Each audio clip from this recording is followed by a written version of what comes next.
Okay,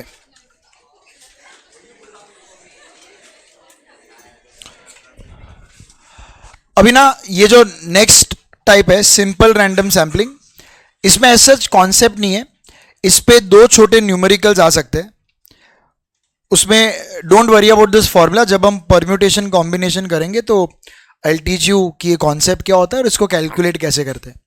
अभी फिलहाल इतना समझो, सिंपल रैंडम सैम्पलिंग तब यूज करने का व्हेन पॉपुलेशन इज, हाँ एक्चुअली इधर और एक चीज है वो मैं लिखना भूल गया हूं, आप लोग जब नोटबुक में कॉपी करके आओगे मैं आपको बता दूंगा। सो सिंपल रैंडम सैम्पलिंग हम तब यूज करते हैं when population is not very large and it is more of homogeneous nature, it is not, it is not much, हाँ नॉट मच हेट्रोजीनियस, मतलब it has to be more homogeneous. तो ये stratified sampling का exactly उल्टा condition है। Stratified sampling कब use करते हैं? जब पॉपुलेशन लार्ज होता है। रैंडम सैम्पलिंग करने का जब पॉपुलेशन लार्ज नहीं होता है। स्ट्रेटिफाइड तब यूज करते हैं when it is heterogeneous, random sampling तब यूज करते हैं when it is more homogeneous. उसमें सिंपल रैंडम सैम्पलिंग जो है वो दो तरीके से कर सकते हैं, random sampling without replacement and random sampling with replacement. जब मैं प्रोबेबिलिटी वाला टॉपिक पढ़ाऊंगा तब मैं ये वाला कॉन्सेप्ट अच्छे से एक्सप्लेन करूंगा कि विथ रिप्लेसमेंट क्या होता है, विदाउट रिप्लेसमेंट क्या होता है। अभी फिलहाल से वो फॉर्मूला याद रखो कि if they do random sampling without replacement तो this is the formula. Sir एक इसका फॉर्मूला है, आप अपने पॉपुलेशन में से कितने सैंपल्स बना सकते हो, how many samples can you create, ये उसका काउंट बताता है। देखो ना, sorry, the number of ways in which a sample of size n can be created from population of size capital N is this। जिन्होंने 11th में PNC already पढ़ा है आपको मालूम है एनसीएन जो है वो एक न्यूमेरिकल वैल्यू को रिप्रेजेंट करेगा, उसको कैलकुलेट करने का एक ट्रिक होता है, वो सबको समझेगा, डोंट वरी। तो if the random sampling is done without replacement this is the formula, and if the random sampling is done with replacement तो नंबर ऑफ सैंपल्स का ये फॉर्मूला है, capital N raise to small n. Literally ये numerical आता है, capital N भी दिया रहेगा, स्मॉल एन भी दिया रहेगा, और वो भी बताया रहेगा कि रैंडम सैम्पलिंग विदाउट रिप्लेसमेंट की है कि विथ रिप्लेसमेंट की है। और ये जो मैंने इधर शॉर्ट फॉर्म्स लिखे हैं ना, ये उसका ऑफिशियल शॉर्ट फॉर्म्स है, simple random sampling without replacement, simple random sampling with replacement. ये आपको क्वेश्चन पेपर में भी दिख सकता है, और ये भी वो लोग ने बता दिया है। हम लोग ना कभी कभी, मतलब ये लोग क्वेश्चन पेपर में कभी कभी ये नहीं बताते कि रैंडम सैम्पलिंग जो है वो विथ रिप्लेसमेंट है कि विदाउट रिप्लेसमेंट है। तो इफ नथिंग इज सेड, देखो नीचे लिखा भी है, if nothing is said in question we assume, yes कुछ भी नहीं बोला है तो by default it is without replacement. Okay, तो इस पे थियरी नहीं है, बस ये दो फॉर्मूला जो आपको याद रखना है। हाँ नाउ दिस इज इंटरेस्टिंग। तो इधर ना जो मैंने इनिशियल 2 पॉइंट लिखे हैं ना, वो सिर्फ लिंक क्रिएट करने के लिए लिखे, मेन कॉन्सेप्ट यहां से शुरू होता है। सब लोग प्लीज ध्यान देना।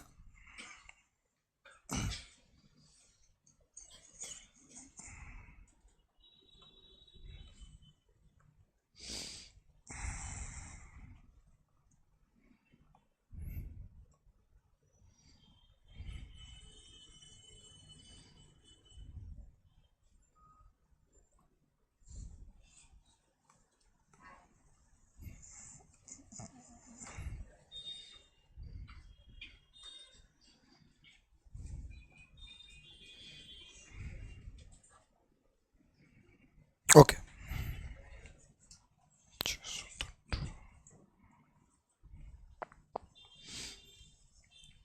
अच्छा एमओसीटी एमओडी जब हमने पढ़ा, ये तो पता है एमओसीटी एमओटी में, अपना एमओसीटी एंड एमओडी में सॉरी, अपने को ऐसा टाइप का टेबल दिया जाता था where they use to give us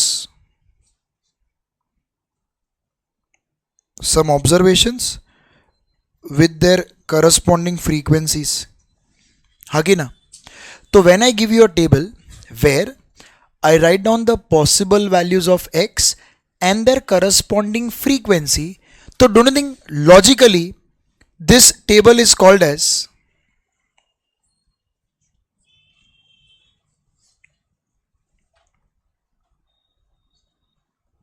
frequency distribution table. Simple, ये टेबल आपको ये बताता है कि हमने ऑब्जर्वेशंस में फ्रीक्वेंसी को डिस्ट्रीब्यूट कैसे किया है, इसलिए इसको कहा जाता है फ्रीक्वेंसी डिस्ट्रीब्यूशन टेबल। सिमिलरली आगे चल के फाउंडेशन में भी आप लोग पढ़ोगे, 12th वाले अभी ऑलरेडी वो पढ़ रहे हैं। देयर इज अनदर टेबल जहां पर मैं आपको x के पॉसिबल वैल्यूज और उनका करस्पॉन्डिंग प्रोबेबिलिटीज लिख के दूंगा। एक ऐसा टेबल बनाऊंगा जहां पे मैंने x के पॉसिबल वैल्यूज लिखे होंगे और मैंने हर वैल्यू को कितना प्रोबेबिलिटी असाइन किया है वो लिखा होगा। तो this table is called as correct probability distribution table, क्योंकि मैंने प्रोबेबिलिटी डिस्ट्रीब्यूट किया है। अच्छा, ये तो सबको मालूम है, irrespective of your maths and SP background, probability का मैक्स वैल्यू 1 होता है, 1। तो जब हमें प्रोबेबिलिटी को डिस्ट्रीब्यूट करना होता है ना, तो इसका ये जो मैक्स वैल्यू 1 है ना, इसी को छोटे छोटे वैल्यूज में तोड़कर हम x को देते हैं। So 1 is broken into small small parts and it is given to everyone. That means when you add all the probability the answer has to be 1, क्योंकि 1 को तोड़कर ही सबको दिया है, तो सबका प्रोबेबिलिटी जोड़ोगे तो आंसर 1 ही आना चाहिए। अरे हाँ कि ना? तो सर ये हो गया फ्रीक्वेंसी डिस्ट्रीब्यूशन टेबल, ये हो गया प्रोबेबिलिटी डिस्ट्रीब्यूशन टेबल। अब ध्यान से सुनना, ये जो मैंने मुंबई का सैंपल बनाया, चलो मुंबई का मैप फिलहाल थोड़ा छोटा कर देता हूं ताकि डिस्कशन आसान हो सके।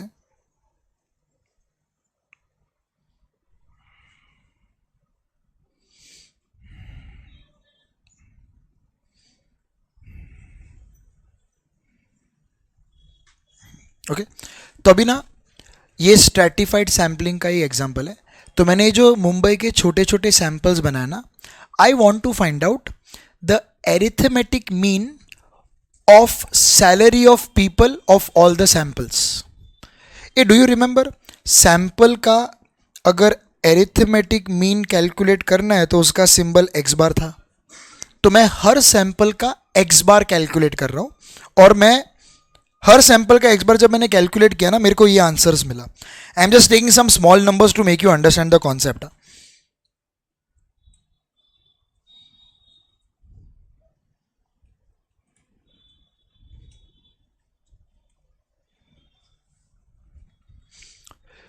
तो जब मैंने हर सैंपल का एरिथमेटिक मीन कैलकुलेट किया, मुझे ये वैल्यूज मिला 2 2 3 2 4 5 4 7।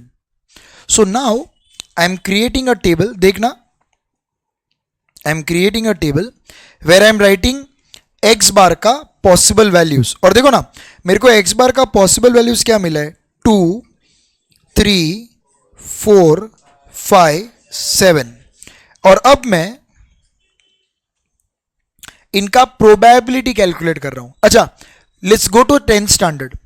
तुम सब ने probability of A, P of A का फॉर्मूला बचपन में पढ़ा था, N of A upon N of S, जिसको हम लोग सिंपल इंग्लिश में बोलते थे favourable outcomes upon total outcomes.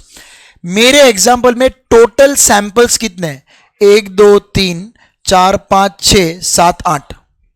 तो सर क्योंकि आपके पास 8 सैंपल्स है, मतलब your total outcomes are 8, and because your total outcomes are 8, तो सबका प्रोबेबिलिटी का डिनोमिनेटर 8 होगा। ठीक है, अब मुझे बताओ 8 सैंपल में से कितने सैंपल्स का एरिथमेटिक मीन 2 है, 3। तो x बार का वैल्यू 2 आएगा, उसका प्रोबेबिलिटी इज 3/8। कितने सैंपल्स का एरिथमेटिक मीन 3 है, 1। 4 कितने का है, 5 7। अब सब प्रोबेबिलिटी को ऐड करो, आंसर 1 आएगा। 3 + 1 4, 4 + 2 6, 6 + 1 7, 7 + 1 8, 8/8 आना ही चाहिए 1, तो ही इसको हम करेक्ट, मतलब करेक्ट डिस्ट्रीब्यूशन बोल सकते हैं। तो अब सुनो, ये जो टेबल है ध्यान से देखना, this is a table which is containing possible values of x bar with their corresponding probability. This is technically called as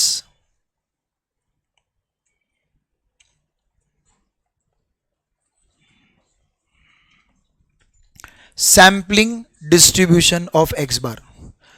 Public, हम लोग प्रोबेबिलिटी ही डिस्ट्रीब्यूट कर रहे हैं, लेकिन इसको टेक्निकली क्या कहा जाता है? सैम्पलिंग डिस्ट्रीब्यूशन ऑफ एक्स बार। मैंने बोला ना यहां पे वर्डिंग्स बहुत इंपॉर्टेंट है। तो we are distributing probability only. तो एक्चुअली अगर आप देखने जाओ तो that is nothing else but probability distribution, but they are telling you नहीं, the word that you have to use is sampling distribution. वो लोग जानबूझ के ऑप्शन में पहला नाम प्रोबेबिलिटी डिस्ट्रीब्यूशन देंगे। तो please be careful. If it's a table containing possible values of x bar and the corresponding probability, तो it is called as sampling distribution of x bar। इतना समझा? अब ना ये लोग क्या करते हैं, ये जो मैंने टेबल आपके सामने रखा है x बार वाला, वो लोग आपको ये फाइंड आउट करने को बोलेंगे।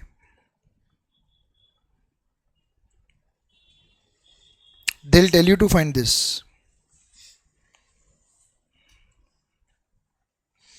Expected value of X bar. अच्छा मैथ्स वालों, तुमने प्रोबेबिलिटी डिस्ट्रीब्यूशन में ये कर लिया है, सुपर। तो आप में से बहुत सारे लोगों को ये और भी अच्छे से समझ में आएगा। They tell you to find expected value of X bar. इसका सिंबल ना ऐसा होता है, expected value of X bar is E of X bar. Sir लेकिन ये एक्सपेक्टेड वैल्यू होता क्या है? Expected value is an alternate name for arithmetic mean. हाँ, एक्सपेक्टेड वैल्यू को मीन वैल्यू भी कहा जाता है। मैं एक्स बार का एरिथमेटिक मीन ढूंढ रहा हूं। ये जो मैंने एक्स बार निकाले है ना, इनका एरिथमेटिक मीन ढूंढ रहा हूं। अच्छा, फिलहाल जिन्होंने 12th में ये पढ़ा हुआ है, it is a very amazing conceptual discussion with you all. People, you all have by hearted this formula in 12th standard. That expected value of x is summation pi xi. अच्छा अब सुनो, expected value होता तो arithmetic mean ही है। अच्छा ये जो sorry, if I give you this discrete data xi fi, ये तो सबको मालूम है, SP student even you know this. If I give you xi with fi, तो इसका arithmetic mean का फॉर्मूला हमने ये बाय किया है ना, summation fi xi upon n, जहां पे n का मतलब टोटल फ्रीक्वेंसी होता है, हाँ कि ना। अब यहां पे और 12th में फर्क क्या है सर? 12th में, आई एम सॉरी, 12th में instead of fi they give you pi, probability. Frequency के जगह पे प्रोबेबिलिटी दिया रहता है। तुम्हारा टेबल यही होता है ना, xi वाला कॉलम एंड pi वाला कॉलम। तो सर बेसिकली fi वाला column is getting replace by pi। मैंने आपको MOCT में बताया तो था, फ्रीक्वेंसी वेट्स की तरह काम करता है। और मैंने ये भी बोला था, when we jump from one topic to another topic, तो फ्रीक्वेंसी के अलावा और बहुत सारी चीजें जो वेट्स की तरह काम करेंगी। तो यहां पे प्रोबेबिलिटी वेट्स की तरह काम कर रहा है। जिसका प्रोबेबिलिटी ज्यादा उसका वेटेज ज्यादा, जिसका प्रोबेबिलिटी कम उसका वेटेज। तो सर ठीक है ना, उन्होंने fi को pi बना दिया, तो आप भी fi को pi बना दो। तो अगर आप fi के जगह पे pi लिख डालो। अब सुनो, प्रोबेबिलिटी का टोटल हमेशा क्या आना चाहिए, क्योंकि 1 को ही तोड़ के सबको दिया रहता है। तो डू यू एग्री, नीचे प्रोबेबिलिटी का टोटल 1 आएगा। डिनोमिनेटर में कभी 1 आता है तो हम लिखते हैं क्या? And that is the reason यहां का डिनोमिनेटर गायब हो जाता है। और देखो फॉर्मूला क्या बना, समेशन pi xi, जो तुमने 12th में रट्टा मारा है। Are you getting this? तो अब अगर मुझे इस टेबल का एक्सपेक्टेड वैल्यू निकालना है, तो वो एक्स बार का एक्सपेक्टेड वैल्यू है, तो इसका फॉर्मूला आइडियली इधर आएगा, summation pi into X bar. This is X bar का पॉसिबल वैल्यू ना, तो मैं एक्स बार को उसके प्रोबेबिलिटी से मल्टीप्लाई करके फिर ऐड करेगा। इसको समेशन pi xi बार बोलते हैं। फॉर्मूला इंपॉर्टेंट नहीं है, मैं सिर्फ आपको ये बता रहा हूं कि ये बनता कैसे। But the interesting thing is, मैंने मुंबई का जो सैंपल्स बनाया, उन सैंपल का एक्स बार और उसका करस्पॉन्डिंग प्रोबेबिलिटी निकाला, फिर उससे उसका एक्सपेक्टेड वैल्यू निकाला, and this expected value of X bar is nothing else but this. ये पॉपुलेशन का एरिथमेटिक मीन है. And that's how with help of sample statistic I found out population का parameter. That's how sample की मदद से मैंने मुंबई का arithmetic mean calculate किया. अब अगर इसको मैं इंग्लिश में बोलूं ना तो ऐसा आएगा, expected value of sample statistic is equal to population parameter. X bar sample का एरिथमेटिक मीन है और उसको सैंपल के पर्सपेक्टिव से देखा तो सैंपल स्टैटिस्टिक होता है. एंड ये पॉपुलेशन का एरिथमेटिक मीन है, उसको पॉपुलेशन के पर्सपेक्टिव से देखा तो पॉपुलेशन पैरामीटर बोलते हैं. तो expected value of sample statistic will give you population parameter. Are you getting this? अच्छा, ट्वेल्थ वालों जो ना एमओसीटी में भी ये जब एक्सआई एफआई दिया रहता है तो आपने ऐसे डेटा का स्टैंडर्ड डिविएशन भी ढूंढना सीखा है ना एमओडी में. तो वही स्टैंडर्ड डिविएशन हम लोग ट्वेल्थ में भी ढूंढते हैं. फर्क सिर्फ इतना, एफआई के जगह पे क्या आता है? पीआई. फॉर्मूला सेम है. Are you getting this? तो मैं इस टेबल का भी स्टैंडर्ड डिविएशन ढूंढ सकता है. I can also find out standard deviation of X bar. The only thing is in this topic standard deviation of X bar is technically called standard error of x bar. हम इस topic में standard deviation को standard error बोलते हैं और subscript में x बार लिखा है क्योंकि वो उसका स्टैंडर्ड डिविएशन है.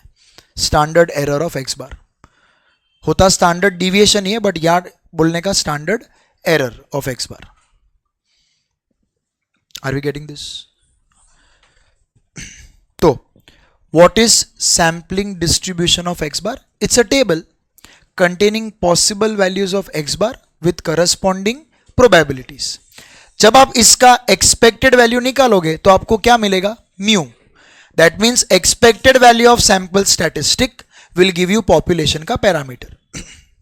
And अगर आपने इसका standard deviation निकाला तो it is called as standard error of x bar. आपको ये तीन चीजें याद रखना है कि सैम्पलिंग डिस्ट्रीब्यूशन एक टेबल होता है जहां पे एक्स बार का वैल्यू और प्रोबेबिलिटी होता है. नेक्स्ट पॉइंट, उसका एक्सपेक्टेड वैल्यू निकालोगे तो आपको म्यू मिलता है.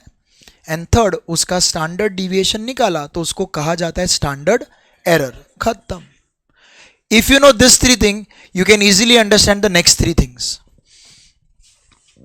अब इधर क्या होगा ना, मैंने फिलहाल हर सैंपल का एक्स बार कैलकुलेट किया है. Just a second.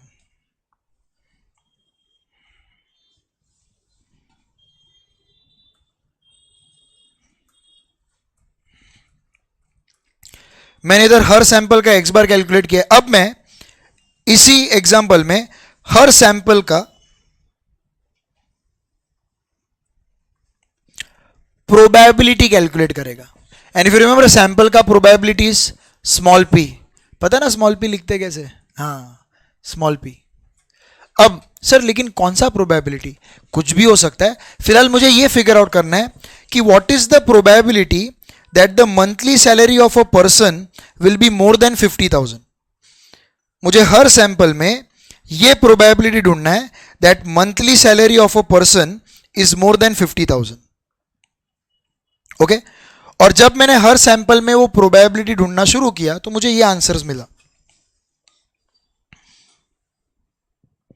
2/7, 2/7, 3/11, 5/17, 3/11, 3/11, 2/9, 1/6. So the probability that the monthly salary of the person will be more than 50,000, this is the probability that I got. So now what I'll do is I'll draw a table where I'll write down the possible values of P. ये देखो तो मेरे को probability का क्या क्या value मिला. इधर से शुरू करते हैं सर. 2/9, फिर 1/6 मिला, 2/7 मिला, 3/11 11 मिला और 5/17 मिला, बराबर। अब ध्यान से सुनो फन। अब हम ये ढूंढेंगे कि इन प्रोबेबिलिटीज के आने का क्या प्रोबेबिलिटी है, इन प्रोबेबिलिटीज के आने का क्या प्रोबेबिलिटी है। सो नाउ आई एम फाइंडिंग इनके आने का प्रोबेबिलिटी। सर वापस आपके एग्जांपल में 8 सैंपल्स है, तो टोटल आउटकम्स तो 8 है, टोटल आउटकम्स आर 8। उसमें कितने सैंपल का प्रोबेबिलिटी 2/9 है? एक ना, 1/6, 2/7, 3/11, 5/17।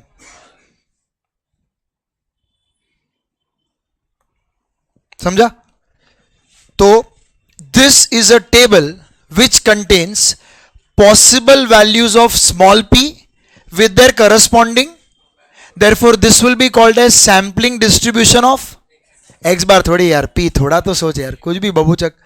सैम्पलिंग डिस्ट्रीब्यूशन ऑफ p ना, x बार है क्या, दिखता है क्या इधर x बार? इधर ये टेबल में x बार लिखा था और उसका प्रोबेबिलिटी लिखा था, तो बोला था सैम्पलिंग डिस्ट्रीब्यूशन ऑफ x बार। अब इधर p और उसका प्रोबेबिलिटी लिखा है, तो sampling distribution of p। Simple, sample के प्रोबेबिलिटी का सैंपलिंग डिस्ट्रीब्यूशन। अगर मैं इस टेबल की मदद से इसका एक्सपेक्टेड वैल्यू निकालो, थोड़ा लॉजिक यूज करो।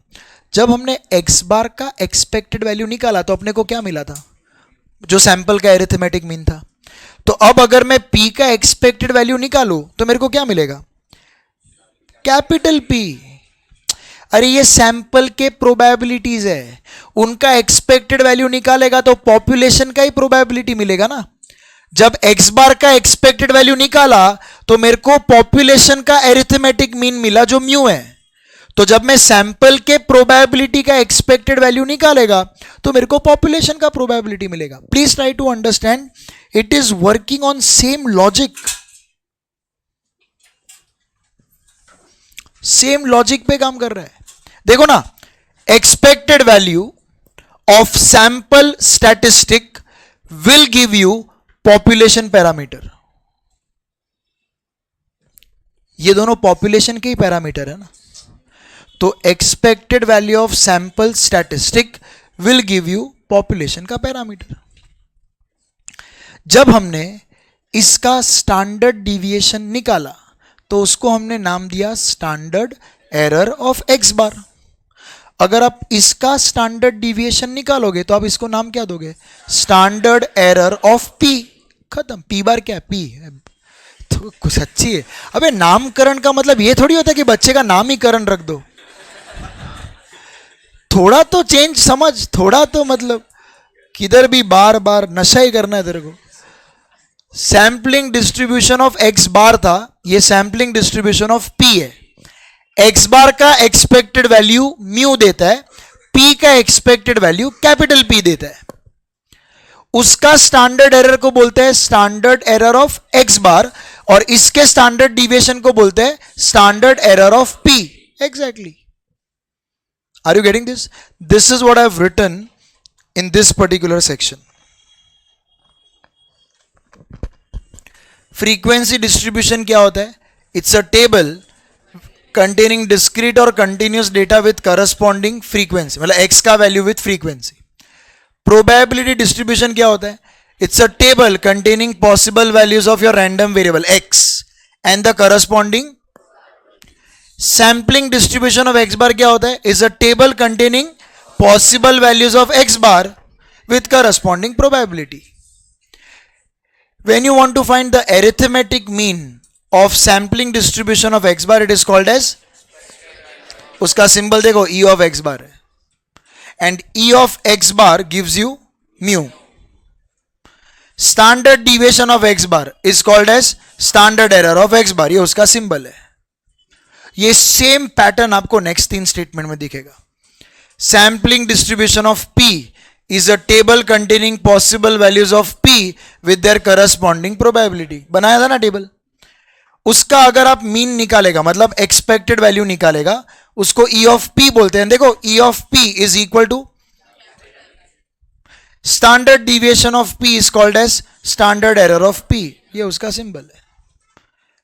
ये रट्टा नहीं मारना है, आपको सिर्फ समझना है। वो 3 स्टेटमेंट ही आगे फॉलो होता है, वो एक्स बार के टर्म्स में है, ये स्मॉल पी के टर्म्स में है, बट लॉजिक एग्जैक्टली सेम है। Is that thing clear? तो पहला 2 स्टेटमेंट रट्टा मत मारना, वो सिर्फ अंडरस्टैंडिंग के लिए मैंने लिखा था। आगे का 3 आपको अच्छे से याद रखना है। थियरी क्वेश्चन ही आएगा इस पे, टेंशन मत लो। Clear?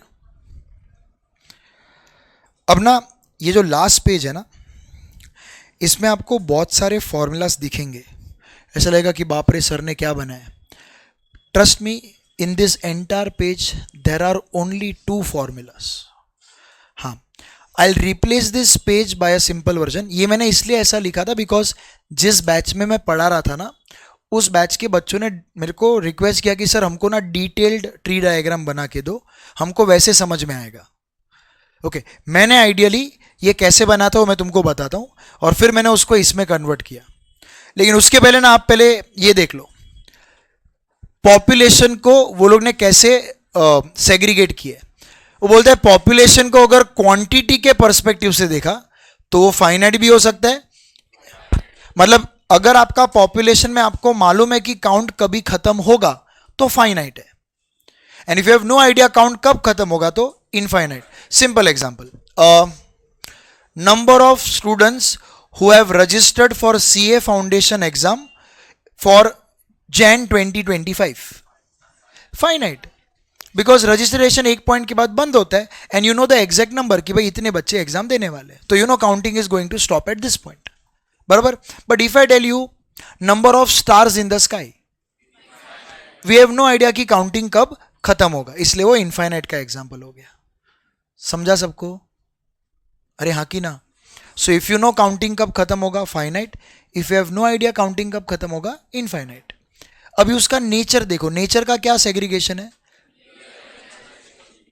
Number of students appearing for CA foundation exam, ये रियल पॉपुलेशन है कि इमेजिनरी? रियल, बराबर। लेकिन तुमने बचपन से लेके अभी तक जो प्रोबेबिलिटी वाला टॉपिक पढ़ा है उसका कोई भी रैंडम एक्सपेरिमेंट ले लो, tossing a coin, rolling 2 dice, selecting a card. मेरे को बताओ, जब वो लोग सम में लिखते थे 2 कॉइन्स आर टॉस्ड, तुमने कभी भी जेब से 2 कॉइन निकाल के टॉस किया? नहीं, तुमने सिर्फ इमेजिन किया ना कि टॉस करने पे क्या क्या आ सकता है। So that is an example of, तुमने प्रोबेबिलिटी में जितने भी एग्जाम्पल्स देखे, rolling a dice, tossing a coin, selecting a card, all these are example of imaginary, because you have never performed those experiment. You always have imagined that if we perform क्या क्या हो सकता है, and you have written down all the possible outcomes. समझा? तो finite, infinite, real, imaginary. अब ये जो पूरा फॉर्मूला लिस्ट दिखता है ना, ये standard error of X bar and standard error of P का फॉर्मूला है। Standard error of X bar and standard error of P. अब ध्यान से सुनना, this is how I recommend people to buy heart.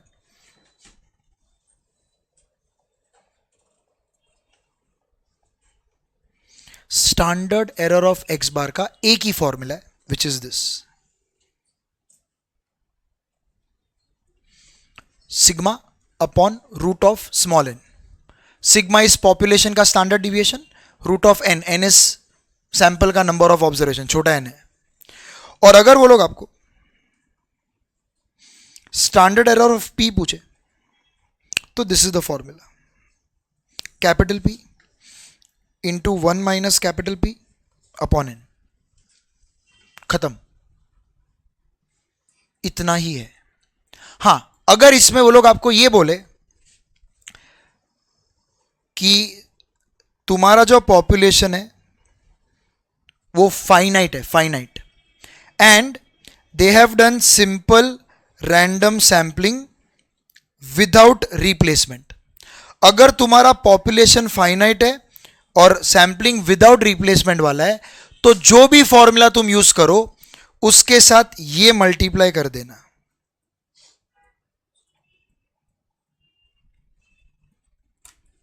Root of N minus small N upon N minus 1, खत्म। That entire page is done.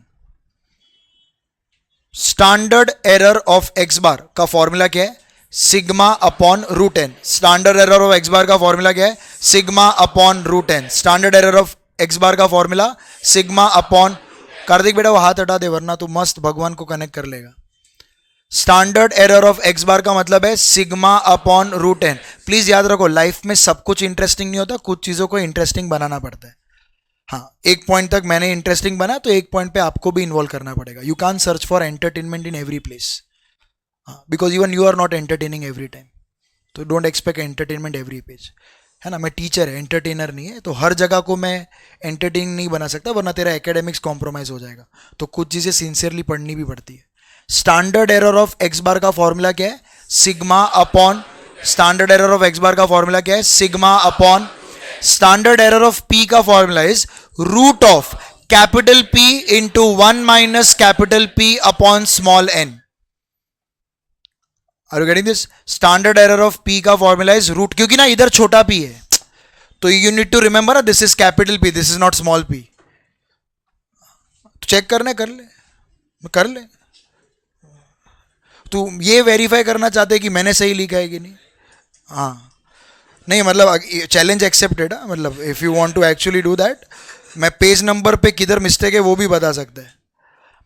Standard error of P is equal to root of capital P into 1 minus capital P upon small n. और ये कोई भी formula में अगर तुमने ये realise किया कि पॉपुलेशन फाइनाइट है and the sampling is done without replacement, तो कोई भी फॉर्मूला हो बाजू में ये मल्टीप्लाई कर देना. Root of N minus small N upon N minus 1. मैं ये प्रूव कर देता हूं. पूरा ट्री डायग्राम इसी के बारे में बात कर रहे हैं.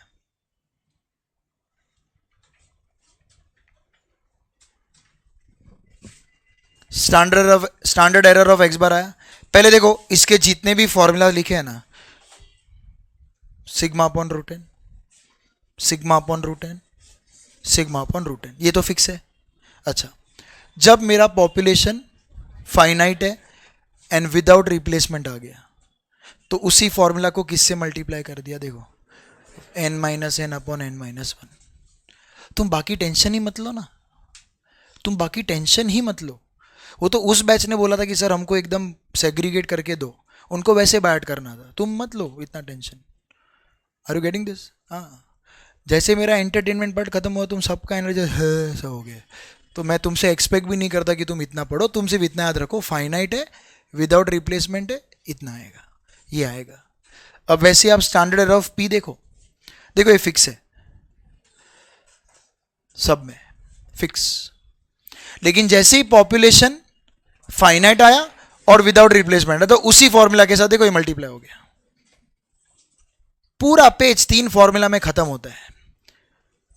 पूरा पेज 3 फॉर्मूला में खत्म होता है.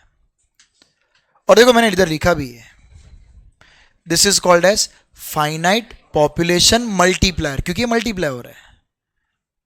और ये कब यूज करने का वो भी लिखा है, it should be use when population is finite and sampling is done without replacement. Sampling is done without replacement. So अब ये वाला पेज, एनीवेज ये पेज मैं कैंसिल ही कर दूंगा. फिर जब आप लिख के आओगे तो मैं आपको ये पेज ऐसा दिखा दूंगा कि ये फॉर्मूला लिखो and multiply this when so and so condition exist. खत्म. You just have to wind up the entire page in 3 formulas. Clear है? बढ़िया.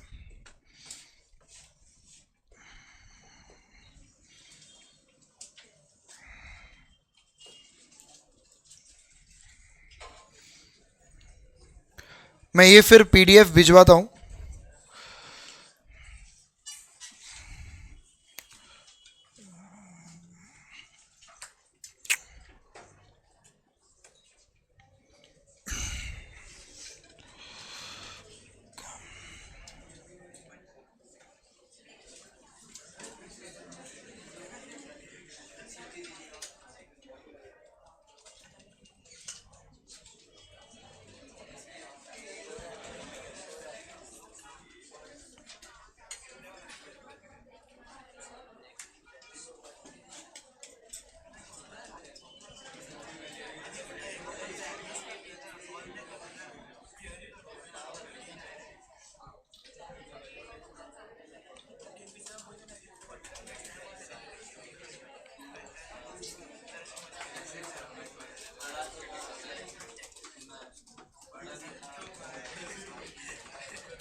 चलो let us start with the numericals.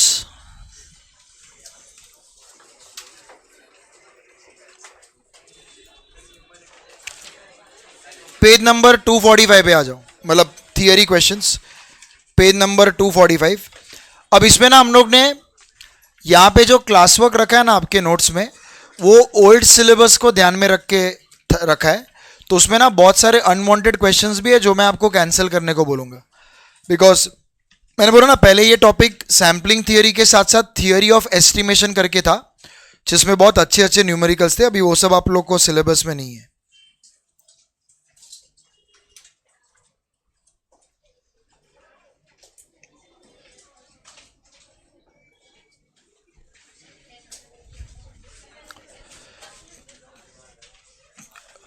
चलो let's solve the questions.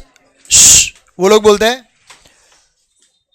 The aggregate or totality of statistical data forming a subject of investigation is known as. हाँ, अगर answers बिना देखे answer करोगे तो अपने आप को जज कर पाओगे कि कितना समझ रहा है. बराबर है. उधर ना ये जो था forming a subject of investigation, that was the key phrase जिससे मेरे को आंसर समझ में आया.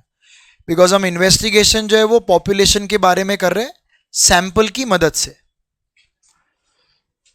Next, population is also known as universe. Third one, a portion of population which is examined with a view to estimate the characteristics of the population. हाँ, underline करो portion of population. Portion of population that is sample. Question number 4, population अगर parameter है तो sample statistic है.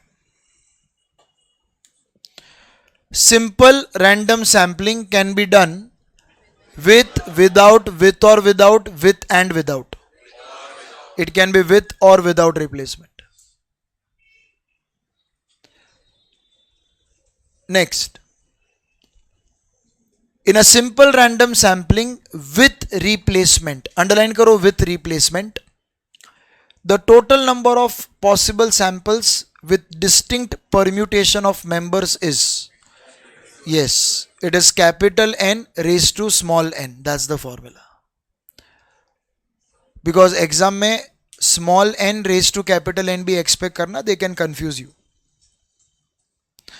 7th, in a simple random sampling without replacement, underline करो without replacement, the number of possible samples that we can create, इधर n C n use होता है, उसका one of the denotation is this. ये मैं permutation combination में anyways सिखाऊंगा. Capital C n comma N.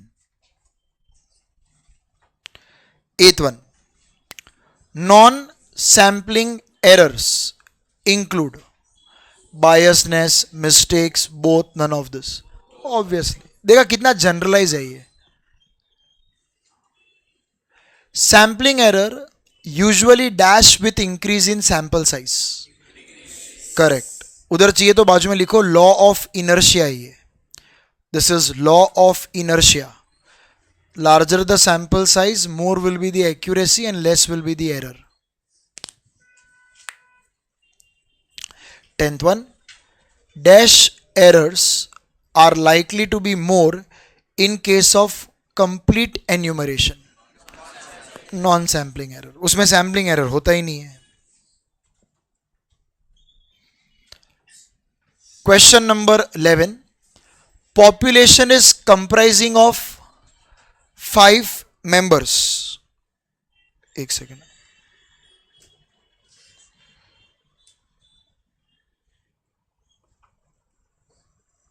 हाँ, so when they say population is comprising of 5 members, तो ये कैपिटल एन का वैल्यू है कि आपका population is 5 observations.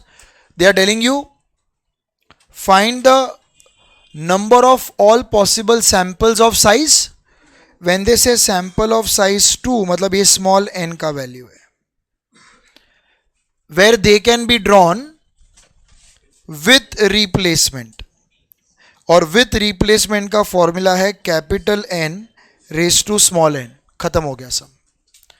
5 raise to 2 25. This is the level of numerical of this topic.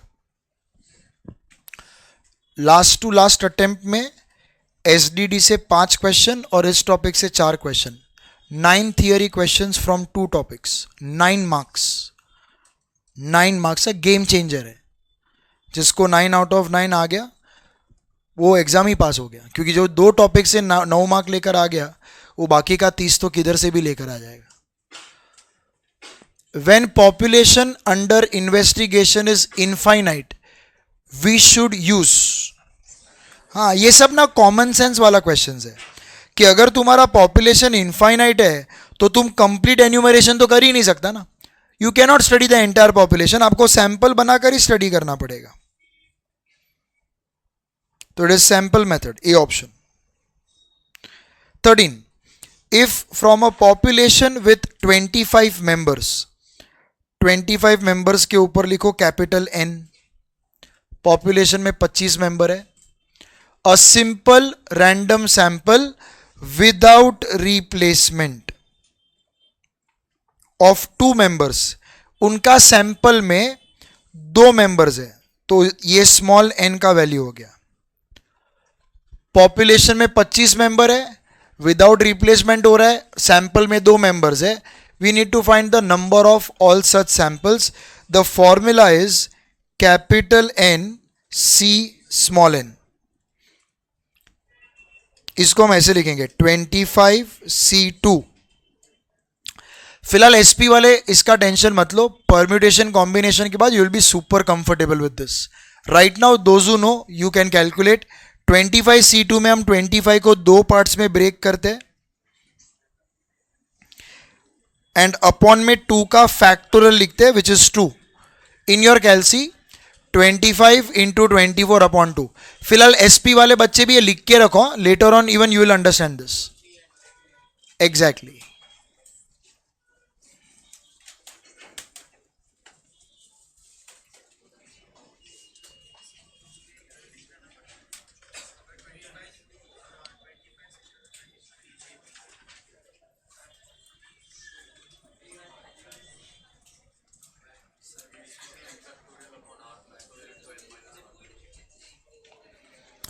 चलो done with this. Next, statistical data may be collected by complete enumeration called, underline करो complete enumeration. yes, उसको census inquiry बोलते हैं. Census inquiry में क्या होता है, government के ऑफिशियल्स घर घर जाके हर एक का डेटा कलेक्ट करते हैं. That is complete enumeration.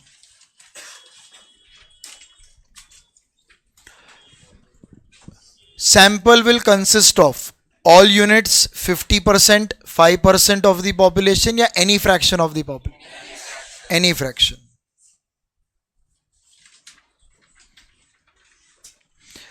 A population is consisting of the results of conceptually repeated trials. Underline करो conceptually repeated trials.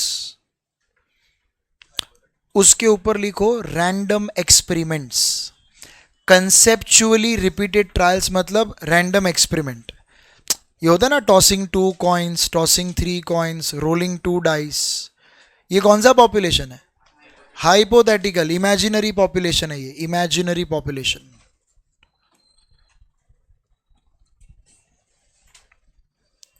17th, the error emerging out of faulty planning of surveys are categorized as. अब ये थोड़ा आप लोग के लिए confusing हो सकता है, इसको स्टार मार्क करके रखो. सुनो, लोग ना सर्वे वर्ड से कंफ्यूज होते हैं बिकॉज मैंने अपने पॉइंट सेक्शन में सर्वे वर्ड सैंपल के साथ अटैच करके रखा है, sample survey. But complete enumeration करना भी सर्वे ही होता है, वो कंप्लीट सर्वे होता है, और सैंपलिंग के टाइम पे सैंपल सर्वे होता है.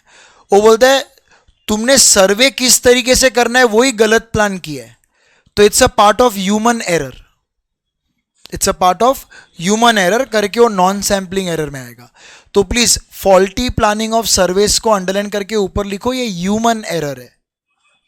ह्यूमन एरर करके वो नॉन सैम्पलिंग एरर आएगा.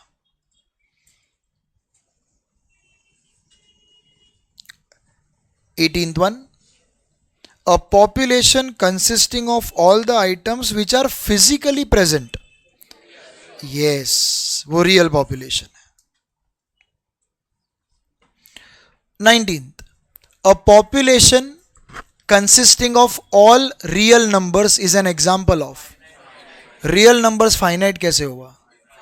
रियल नंबर्स का नंबर लाइन ही minus infinity to plus infinity है, इनफाइनाइट पॉपुलेशन है.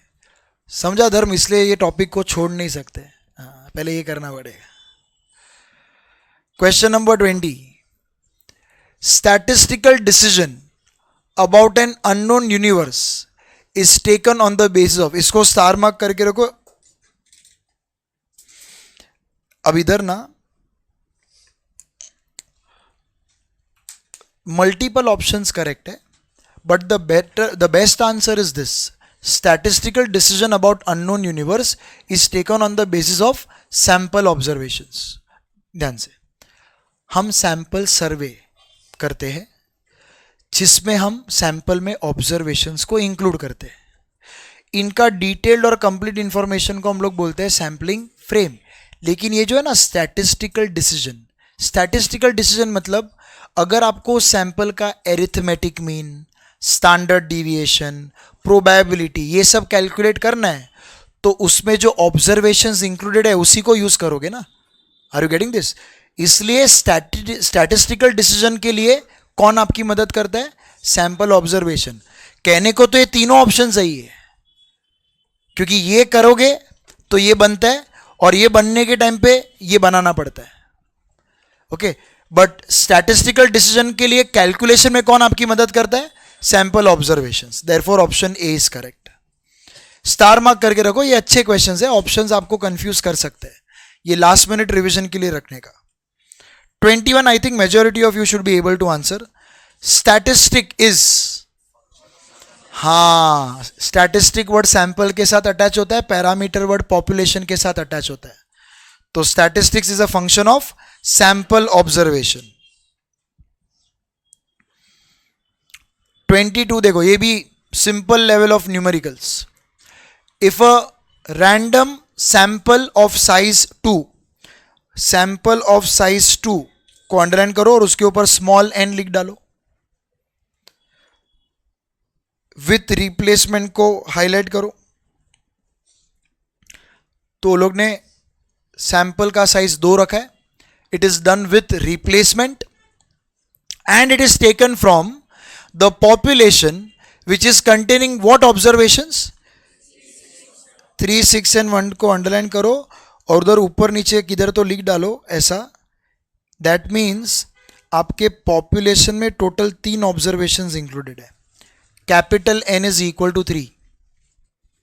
नाउ पब्लिक, कैपिटल एन मालूम है, स्मॉल एन मालूम है, विथ रिप्लेसमेंट हो रहा है ये मालूम है.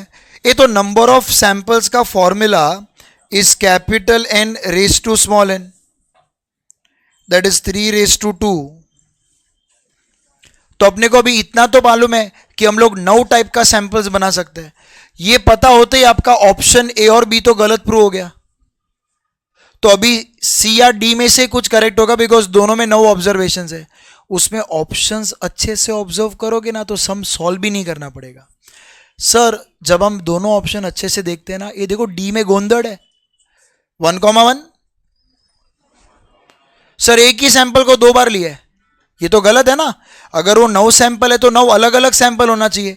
डी ऑप्शन में तो सैंपल रिपीट हो रहा है। देखो 1661, वापस 16 के बाद 16। Are you getting this? उधर ही समझ गया, बहुत गोंदड़ है। सी ऑप्शन ही करेक्ट है। उसमें देखो 9 अलग अलग सैंपल दिखेगा आपको, 9 अलग अलग सैंपल। क्लियर? 23 करो, 23 देखते हैं।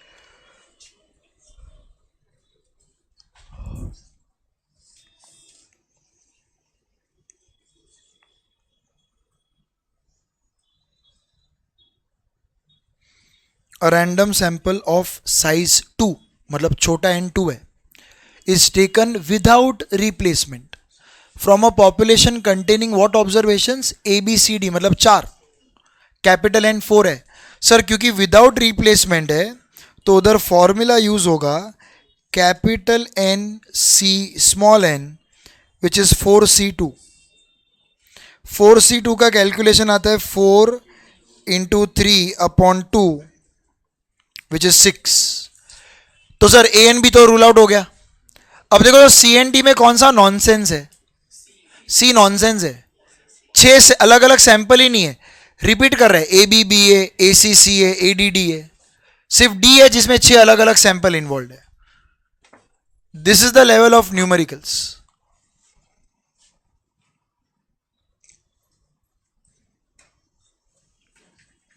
क्लियर है दिस? बढ़िया। हाँ ये चलो लॉजिकल है, देखते हैं। Population of roses in Salt Lake City is an example of.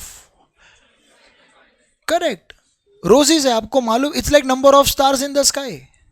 तुमको मालूम है क्या रोजेस का काउंट कब खत्म होगा? चांस ही नहीं है। तो इट इज इनफाइनाइट पॉपुलेशन। अच्छा कभी कभी ना, सुनो मैं क्या बोलता है, ऑप्शंस पढ़ो, कभी कभी ऑप्शंस भी आपकी मदद करता है। जब मैं चारों ऑप्शन पढ़ता है ना, सर हाइपोथेटिकल मतलब, तो अगर अपने को ऐसा लगता है हाइपोथेटिकल करेक्ट आंसर है तो इमेजिनरी भी करेक्ट आंसर होगा। 2 ऑप्शन तो मार्क कर नहीं सकता, तो मुझे मालूम है ये तो मतलब ही नहीं बनता है। तो it is either finite or, because they are contradicting each other and we don't know roses का काउंट कब खत्म होगा, तो it is infinite. 25, sample survey is prone to which errors? Both sampling as well as non sampling. Non sampling human error है ना, क्यों? Page number 1 के distinguish में था ना, नॉन सैम्पलिंग एरर तो दोनों में था, कंप्लीट एन्यूमरेशन में भी था, सैंपल सर्वे में भी था। बोथ ए एंड बी आएगा, both A and B. A 26, genuinely answer करो, read all the options and think which one is best. Please, ये सब कॉमन सेंस वाले क्वेश्चंस है।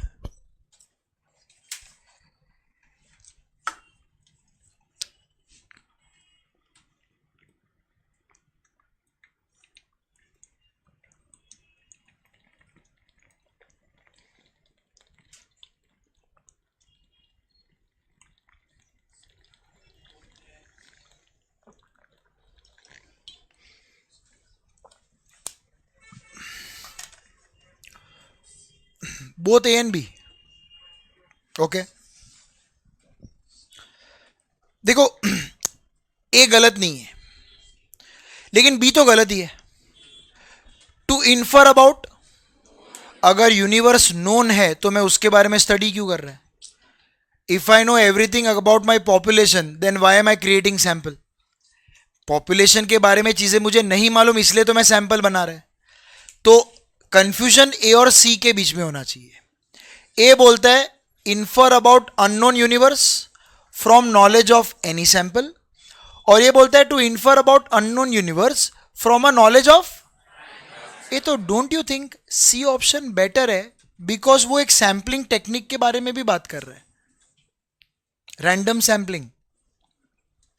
माना वो बंदा सिंपल है वाला, हाँ तो अच्छा है ना। ये बोलता है एनी सैंपल, बट ये बोलता है नहीं एनी सैंपल नहीं, रैंडम सैंपल।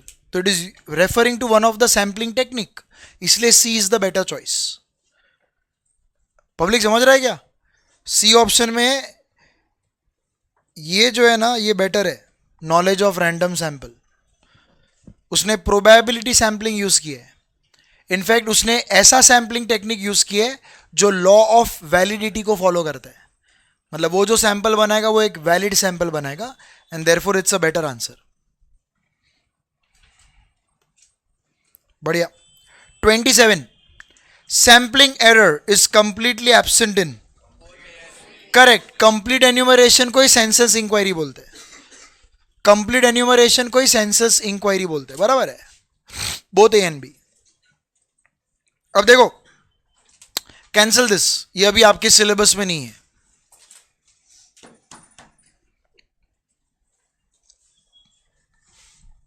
इनफैक्ट मैं आपको बताऊं, आप आईसीआई का मॉड्यूल देखोगे ना, तो आपको तो पहले सैम्पलिंग का थियरी देख के आपको समझेगा कि हमने, मतलब when you see my PDF and their theory you will understand कि मैंने कैसा फिल्टर आउट करके उसको सिस्टमैटिक बनाया. दूसरा, वो लोग ने उस टॉपिक में सिर्फ 25 क्वेश्चन रखे, only 25 questions, that too all theory. 3-4 numerical है, और वो न्यूमेरिकल हमने एग्जैक्टली सॉल्व भी कर लिए. 1, 2 एंड दिस 3, 4, यही न्यूमेरिकल्स है. तो 4 न्यूमेरिकल है और 21 थियरी क्वेश्चन. 25 क्वेश्चन में उनका सैम्पलिंग खत्म. उसमें तो कोई एडिशनल क्वेश्चन बैंक भी नहीं दिया उन्होंने. और हम लोग ऑलमोस्ट 90 क्वेश्चन सॉल्व कर रहे हैं. We are going to solve up till 93 तक. ऑब्वियसली उसमें मैंने आउट ऑफ सिलेबस वाले कैंसिल किए. मतलब आप सिर्फ मेंसा नोट से भी उसका थियरी प्रैक्टिस करके गया, क्लास वर्क और homework, you are learning more than what's given in the module. फिर क्या चाहिए तुमको?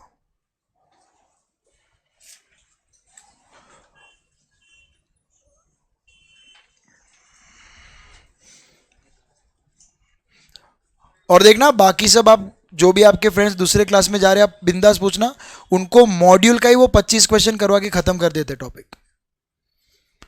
People are not making your notes for foundation. बहुत सारे लोग क्या करते हैं, आईसीआई का जो मॉड्यूल है ना, उसका एक्सरसाइजेस को अपने नोट्स में प्रिंट करते हैं, बच्चों को एक्सरसाइज सॉल्व करवा देते हैं और पूरा एडिशनल क्वेश्चन बैंक होमवर्क देते हैं. आप देख लेना, you see that. Take any big name, they don't have their customised notes. They take ICI का मॉड्यूल, एक्सरसाइज कराओ, खत्म करो बात.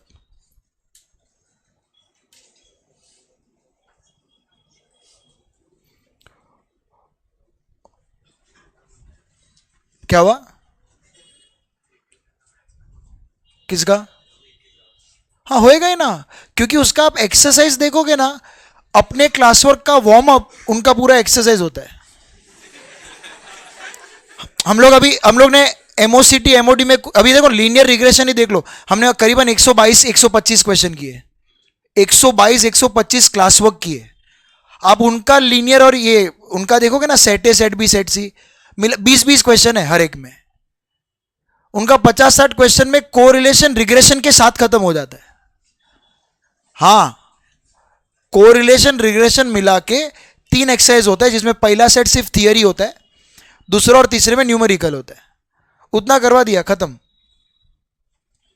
आपका क्लास वर्क ही 125 तक जा रहा है. उसका होमवर्क देखो, प्रोबेबिलिटी का होमवर्क देखो, सुपर्ब है भाई. वो इंसान ने मेहनत करके बनाया भाई, सालों का मेहनत है, ओवरनाइट प्रोसेस नहीं है, ईयर्स ऑफ हार्डवर्क. चलो 31 पे आ जाओ. 31 पे, increase in reliability and accuracy of result from sampling study with increase in the sample size is known as principle of, yes, law of inertia. Last option, inertia of large number. sample size बढ़ाओगे तो accuracy बढ़ेगा. 32 mark कर रहे हो ना answers? हाँ. in case of heterogeneous population which of the following sampling process is used? Superb. Stratified. The actual selection of items for the sample is left to the investigator's discretion. मतलब sample बनाने के लिए उन्होंने किस पे छोड़ दिया है? इन्वेस्टिगेटर्स के डिस्क्रिप्शन पे. अंडरलाइन करो, इन्वेस्टिगेटर्स डिस्क्रिप्शन, और उसके ऊपर या नीचे लिख डालो धर्मा प्रोडक्शन. टैलेंट डिसाइड नहीं करेगा कि कौन हीरो हीरोइन बनेगा, करण जौहर डिसाइड करेगा कि कौन हीरो हीरोइन बनेगा. और पब्लिक को बेवकूफ़ बनाने के लिए उनका स्क्रीन टेस्ट फिर इंस्टाग्राम पे अपलोड करते हैं कि आलिया को ऐसे ही रोल नहीं दिया था हमने हमने उसका स्क्रीन टेस्ट लिया था, फिर हमको लगा कि वो स्टूडेंट ऑफ द ईयर में बिल्कुल एक्टिंग नहीं कर सकती तो हमने उसको रोल दिया। हाँ, क्या नाम है फिर? हाँ, ये अब ध्यान से सुनो, मैंने तुमको ना मतलब वो टेक्निक बनाने के लिए मैंने क्या बोला, करण जोहर का खुद का कोटा है इसलिए कंगना उसको लेकर जजमेंटल। हाँ, तो है ना तुम्हारे आईसीआई के जो लेटेस्ट मॉड्यूल है ना उसमें वो लोग ने जजमेंटल सैम्पलिंग और पर्पोजिव सैम्पलिंग यही दो नाम प्रिंट किए हैं। कोटा सैम्पलिंग अब तुम्हारे एग्जाम्पल से हट चुका है। सो ऐसा नहीं है कि वो उस मेथड का हिस्सा नहीं है। एक्चुअली पहले बहुत सारे नाम थे पुराने मॉड्यूल में, डेलिबरेटिव, कोटा, जजमेंटल, पर्पोजिव। अब देखो ना मैंने अपने पीडीएफ में कुछ नाम कैंसिल्स किए। किधर गया? अरे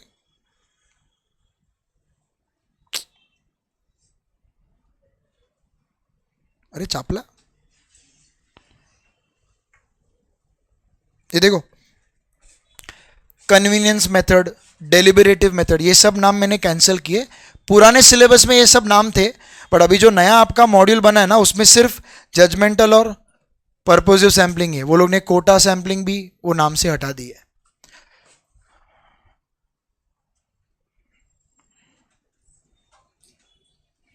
चलो ठीक है,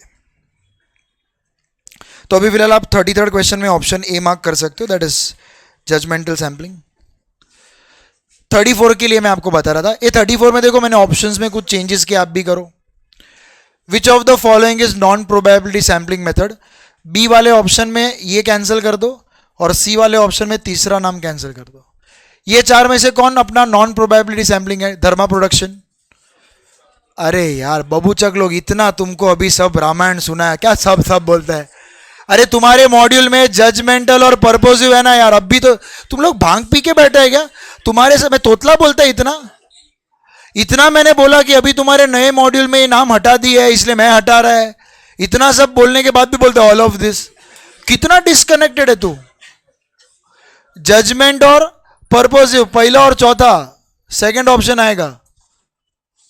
कसम से यार, मतलब हद है, हमणा की तू।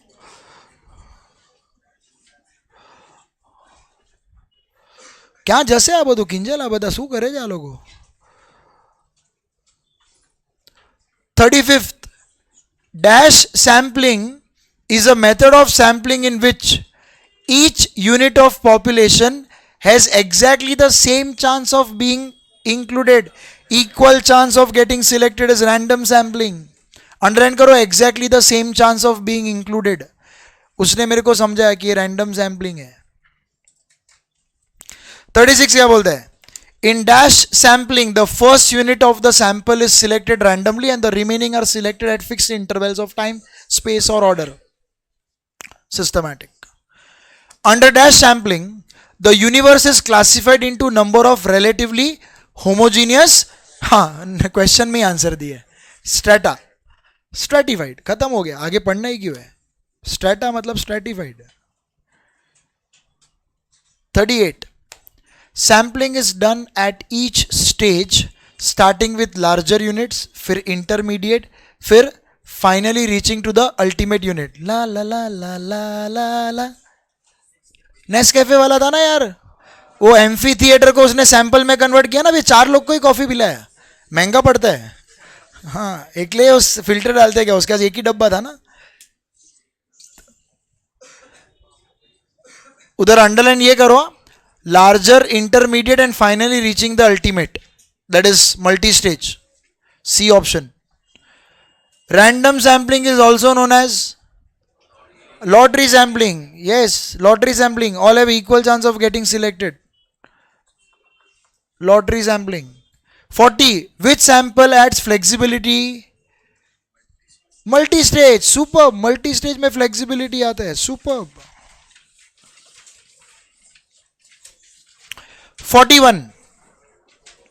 41, the law of inertia of large numbers is dash of law of statistical regularity. आप देखो अपन ने इतना टाइम में जो पढ़ा उसमें भी आप काफी सारे क्वेश्चंस आंसर कर पा रहे हो, ये रिवाइज करते रहो बीच बीच में। 42. Suppose you are performing stratified sampling on a particular population.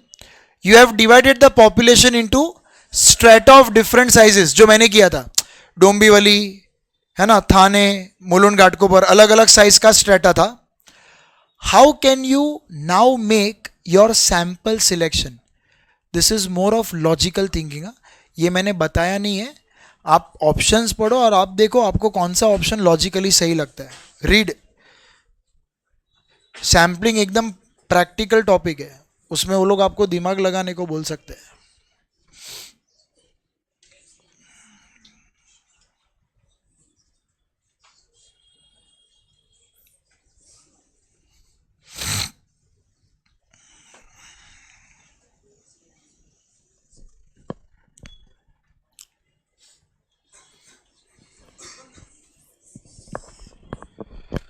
अच्छा, अब ध्यान से सुनो. मैंने मुंबई को अलग अलग स्टेटा में तोड़ा था. डोंबिवली जोग्राफिकली थोड़ा छोटा था, थाने कंपैरेटिवली थोड़ा बड़ा था. ये तो जब मैं पूरे मुंबई का एनालिसिस कर रहा हूँ तो don't think Thane should contribute more, because geographically वो ज़्यादा एरिया ऑक्यूपाई कर रहे हैं. तो ये लोग क्या बोल रहे हैं कि तुम एक काम करो, इररिस्पेक्टिव ऑफ द साइज सबसे सैंपल सेम बनाओ, मतलब सबसे 500 ऑब्जर्वेशन ले लो, बराबर. ये लेकिन डोंबिवली का 500 ऑब्जर्वेशन का इंपॉर्टेंस ज़्यादा होना चाहिए कि थाने का? हाँ, क्योंकि जोग्राफिकली थाने मुंबई का ज़्यादा एरिया कवर करता है. अरे हाँ कि ना? तो लोग क्या बोलते हैं, तुम एक काम करो, you take equal number of observation from each strata, but then you give, हाँ, Thane should be given more weightage, Dombivli should be given less weightage, या मुलुंड घाटकोपर लेस वेटेज, क्योंकि जोग्राफिकली छोटा एरिया है. समझ में आ रहा है? लॉजिकली बराबर है. तो सबका सैंपल सेम साइज का बनाओ लेकिन वेटेज अलग अलग दो, या फिर वेटेज को ध्यान में रख के सैंपल साइज कम ज़्यादा करो, जो मैंने किया था. डोंबिवली छोटा एरिया था तो छोटा सैंपल बनाया, थाने बड़ा एरिया था तो बड़ा सैंपल बनाया. देखो ना, draw the number of elements from each strata which is proportional to its weight. जिसका वेटेज ज़्यादा है उससे सैंपल साइज बड़ा बनाओ, जिसका वेटेज कम है उससे सैंपल साइज छोटा बनाओ. दोनों लॉजिकली करेक्ट है, बोथ आर लॉजिकली करेक्ट. दो में से कुछ भी कर सकते तुम. हाँ भाई, 43. Systematic sample does not yield good result if the variation in the units is periodic and the units at regular intervals are corrected. Both A and B, neither A and B. Both A and B. ये जो है ना, units at regular intervals are corrected. This is perfectly matching with my example. Sarvodaya के उस society में her even floor पे गुजराती रहता था, तो the units at regular intervals are corrected. ये वो करेक्शन नहीं है कि मेरे से कुछ गलती हो गया और मैंने करेक्ट किया. Units at regular intervals are corrected मतलब एक स्पेसिफिक नेचर का वैल्यू हर थोड़े टाइम पे रिपीट हो रहा है. तो हर इवन फ्लोर पे गुजराती रिपीट हो रहा था, and that is eventually following that variation is periodic. At every even floor, the community Gujarati was getting repeated in that society. Both A and B. बराबर है. 44. To meet the requirement of principle of validity, कौन सा sampling method use करना चाहिए? Yes, that's the only method जो law of validity follow करता है. Superb. 45. Practical question है. Border पे पेट्रोल पे चेक पॉइंट होता है ना, check point, which stops every passenger when it is utilizing which correct, complete enumeration. हर गाड़ी चेक होती है. बॉर्डर क्रॉस करोगे तो कार्तिक, अगर तू बॉर्डर क्रॉस करके नेपाल जाएगा तो चेक पॉइंट पे सबका गाड़ी चेक होगा कि सिर्फ कुछ लोगों का? सबका चेक होता है. Are you getting this? क्या बोल रहे हैं?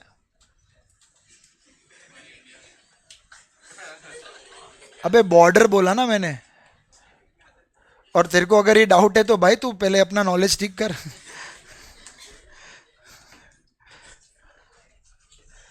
Complete enumeration. 46. क्यों तू डोंबिवली उतरते तो तेरा चेक पॉइंट होता है क्या? बैग चेक होता है क्या? पासपोर्ट लगता है? रोज स्टैम्प मरवा के आते हैं लोकल ट्रेन में. Stratified sampling belongs to the category of idiot. माना वो बंदा सिंपल है मगर जिंदगी के हर फेज और हर स्टेज में क्या बनाएगा? स्ट्रेटजी बना के तुझे मुसीबतों के क्लस्टर से बाहर निकालेगा ना. किस ब्रांच का हिस्सा था वो? एग्जैक्टली, रैंडम या probability sampling. 47. Which sampling provides separate estimate for population mean for different purposes and also an overall estimate? Logically सोचो सोचो, सीखा है ये सब, 2 बार आए एग्जाम में. Stratified sampling. अरे वो स्ट्रेटा में तोड़ता है, तो मैं हर स्ट्रेटा का इंडिविजुअल एनालिसिस भी कर सकता है, और उन सब की मदद से पूरे मुंबई का भी तो एनालिसिस कर रहा है. जब मैं अपने डेटा को स्ट्रेटा में ब्रेक करता है, मेरे पास डोंबिवली का अलग से एनालिसिस रेडी है, थाने का अलग से एनालिसिस रेडी है, और उन सब का मिलके मुंबई का भी एनालिसिस हो रहा है. It is stratified sampling.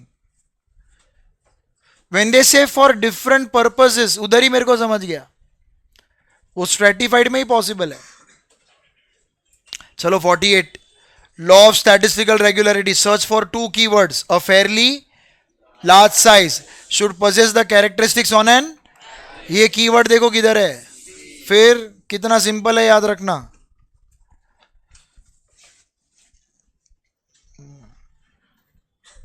"49. When every member in population have equal chance of getting selected, then the sampling is obviously non-restrictive." इसलिए तो सबको मौका मिलता है. धर्मा प्रोडक्शन इज रिस्ट्रिक्टिव, सबको मौका नहीं मिलता. 50. We can have sampling distribution of. हाँ, सबका हो सकता है.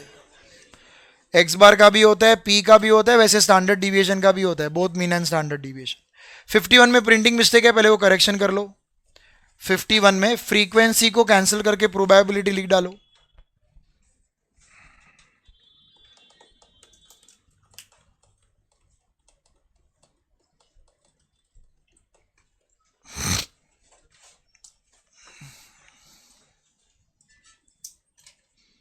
हाँ, values of a particular statistic with their relative probability will constitute the. पहले तो देखो, स्टैटिस्टिक वर्ड आया तो तुमको समझ जाना चाहिए सैंपल से कनेक्टेड है. और सैंपल स्टैटिस्टिक में क्या आता है, एक्स बार आता है, छोटा पी आता है, और कैपिटल एस आता है. उसका अगर मैं साथ में प्रोबेबिलिटी लिख डालू तो टेबल हो गया ना. और उस टेबल को नाम क्या दिया था, सैम्पलिंग डिस्ट्रीब्यूशन. Sampling distribution. 52 से 54 जाने दो.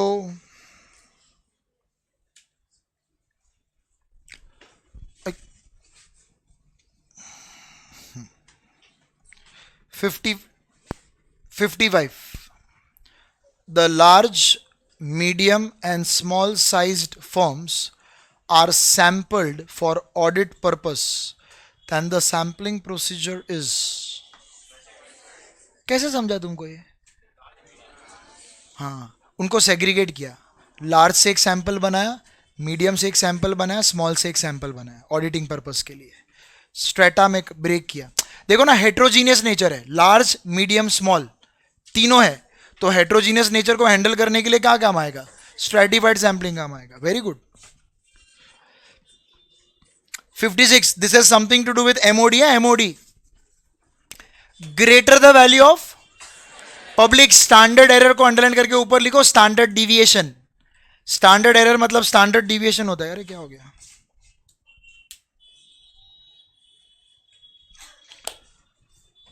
जितना स्टैंडर्ड डिविएशन ज्यादा उतना डिस्पर्शन ज्यादा ना.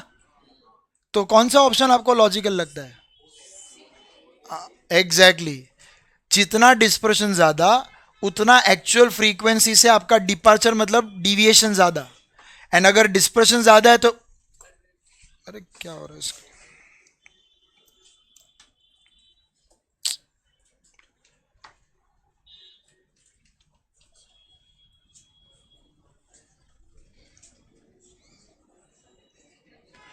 डिस्पर्शन ज्यादा है तो एक्यूरेसी कम हो जाएगा ना, तो रिलायबिलिटी कम हो जाएगा. बराबर है. चलो next. Standard error can be described as. Standard error मतलब स्टैंडर्ड डिविएशन ऑफ स्टैटिस्टिक. देखो कितना काम आता है और छोटा छोटा चीजें. 58. ओ दिस इज सुपर. चलो खुद से क्रैक करो.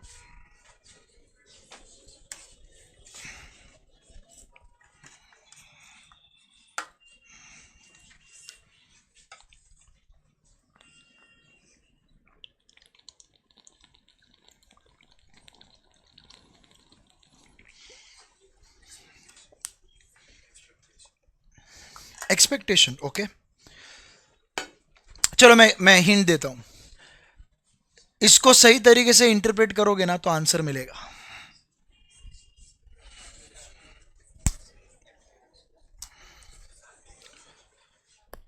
सैम्पलिंग फ्लक्चुएशन, क्या आएगा? स्टैंडर्ड एरर कैसे आएगा? बराबर। डिविएशन को प्रिसिजन के साथ कैसे कनेक्ट किया? यस कुणाल।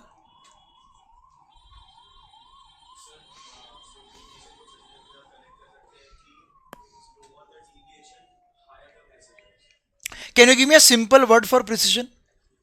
सुपर। कौन, किसने बोला? बराबर है कृणाल, सुपर। सु इंग्लिश बोला या टक्का टक। प्रिसिजन का मतलब होता है accuracy, and accuracy is connected with dispersion. जितना डिस्पर्शन कम उतना एक्यूरेसी ज्यादा। And which is the method of dispersion in this topic? Standard deviation, जिसको यहां पे टेक्निकली क्या कहा जाता है? स्टैंडर्ड। क्या मस्त डॉट कनेक्ट किए। प्रिसिजन मतलब accuracy, accuracy is connected with dispersion, dispersion का one of the method is standard deviation, जिसको इस टॉपिक में बोलते हैं स्टैंडर्ड एरर। क्या मस्त थियरी क्वेश्चन है। तो सब लोग लिखो, प्रिसिजन चाहिए तो नोटबुक में लिख डालो या इधर लिख सकते हैं। हाँ, तो प्रिसिजन के ऊपर लिखो एक्यूरेसी,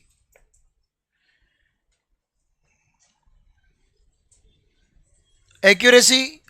और फिर चाहिए तो इधर थोड़ा जो व्हाइट स्पेस उधर लिखो, lesser the dispersion more the accuracy, lesser the dispersion more the accuracy. 58 सम में जो व्हाइट स्पेस है बाजू में उधर लिख डालो, lesser the dispersion more the accuracy. Super.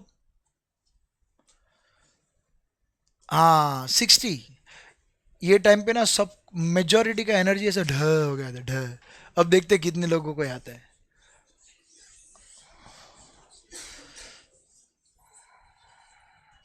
Sampling distribution क्या होता है? हाँ, it's a table which contains X bar का वैल्यू या पी का वैल्यू, जो तुम्हारे सैंपल के स्टैटिस्टिक है, विद देयर करस्पॉन्डिंग प्रोबेबिलिटी।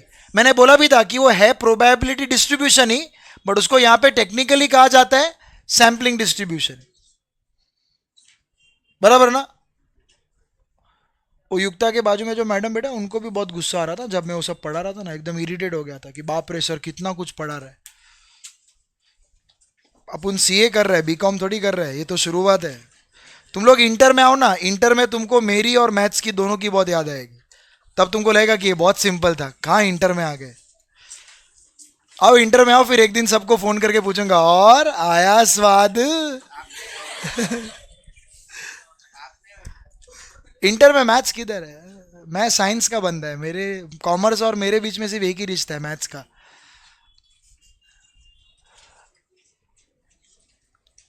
ये कौन सा 63 ना? कुछ स्किप हो गया मेरे से। हाँ, नहीं 61 62 कैंसिल है, वो सब अभी तुमको नहीं है। 61 62 कैंसिल, सीधा 63 पे आ जाओ। Distribution form of all possible values of statistics is called sampling distribution. Very good. Simple random sampling is very effective if, मैंने बताया था तभी तुम सो रहा था। हाँ, when sample is not very large and is not much heterogeneous, it is, हाँ basically it is more homogeneous, both A and B। 65th, आप अच्छे से पढ़ो, वो दिखता पढ़ने में थोड़ा तुमको ऐसा लगेगा, बट उसको समझेगा ना तो कुछ भी नहीं है, बचपन है ये, बचपन। वो बोलता है हमने एक रैंडम सैंपल बनाया जिसमें 200 आर्टिकल्स लिए, हमारा सैंपल में 200 आर्टिकल्स इन्वॉल्व है from a very large batch, और इन 200 आर्टिकल्स में 25 डिफेक्टिव आर्टिकल्स है। They are asking you what is the estimate of proportion of defective articles. Proportion is an alternate word for probability. Proportion is an alternate word for probability. सुनो, मैंने ना आपके साथ जब डिस्कस किया, पता नहीं आप लोग ने वो नोटिस किया था कि नहीं। अरे यार आओ, तू केम નથી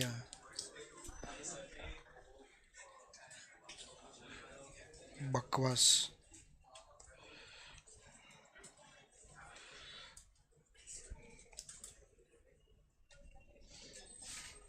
Probability. Proportion is an alternate word for probability. Are you getting this?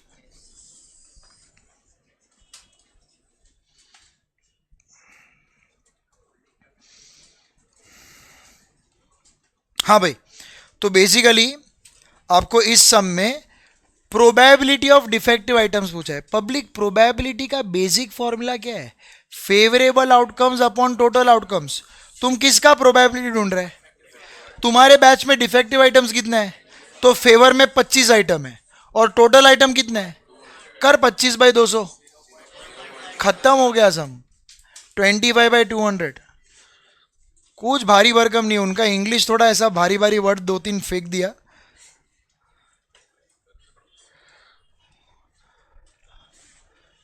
$66.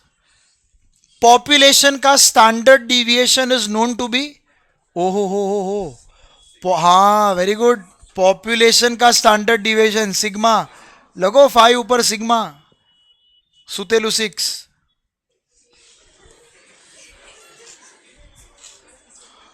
Sigma डाला सिग्मा. हाँ, वो ये सब मेरे को स्टूडेंट से ही मिला. एक बार एक बैच बोला, सर वो सोया हुआ 6 होता है ना करके. मैं बोला मार दूंगा तेरे को मैं. सिग्मा बोलते हो उसको, सोया हुआ 6. जाग तू अभी. स्टैंडर्ड स्टैंडर्ड वो ना, standard deviation is known to be 5 for a population containing 80 units. Capital N है, 80 के ऊपर capital N. Then the standard error of public. Sample mean का सिंबल क्या होता है? सैंपल का arithmetic mean. Standard error of X bar पूछा है. SE(x bar). Standard error of sample mean मतलब SE(x bar). SE(x bar for a sample of. Sample का size 25, छोटा एन है, छोटा एन. आगे क्या लिखा है? अब सुनो,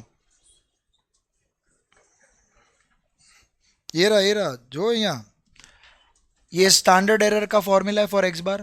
ये लेकिन आपने एक चीज नोटिस किया, आपके पॉपुलेशन में कितने ऑब्जर्वेशंस है? 80 ना. और लास्ट में क्या लिखा था?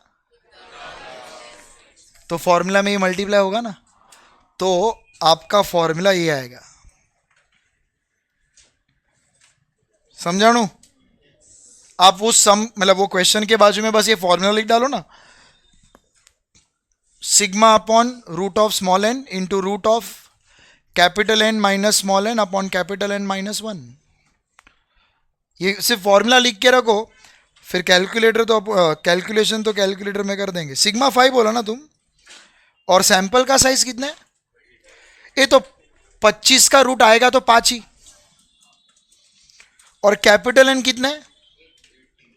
तो 80 - 25 इज 55. और नीचे 80 - 1 इज पब्लिक. बार का 5 cancel. 55 divide by 79 equal to square root. हाँ, तो ऑप्शन में है क्या? खत्म हो गया सब. This is level of numericals. सब कुछ तो रेडीमेड दिया है तुमको. तुमको बस वो फॉर्मूला में अपने आप को ये पूछना है कि पॉपुलेशन फाइनाइट और विदाउट रिप्लेसमेंट है क्या. अगर है ये दोनों चीज तो ये रूट वाला टर्म मल्टीप्लाई होगा, वरना नहीं होगा.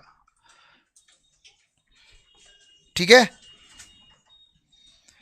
अब देखा, पूछा ठीक है, एक जन ने भी हाँ नहीं बोला. सब तंबाकू. और खाओ खाओ तंबाकू खाओ, नशा करो.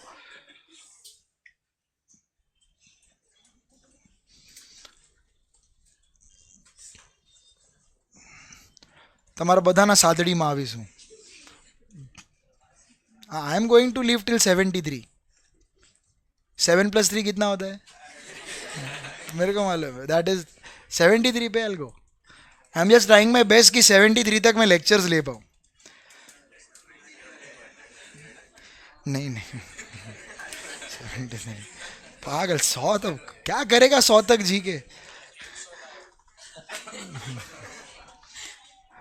तू पहले 39 क्रॉस करके दिखा मेरे को.